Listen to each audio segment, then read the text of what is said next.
Magandang hapon mga kaibigan. Pasyalan muna natin kahit tundas. Pasyalan natin yung ating mga tanim na talong na prinuning po natin. Tignan po natin yung ating kanyang mga kalagayan mga kaibigan. Oh.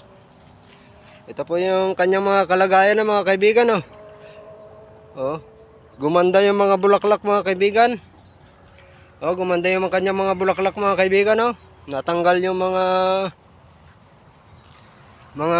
kaibigan, yung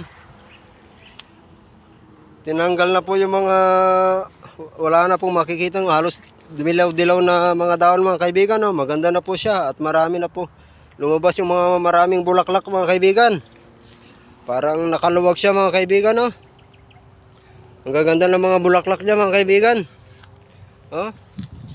Tingnan po. Oh. Yan yung mga bulaklak mga kaibigan. Oh.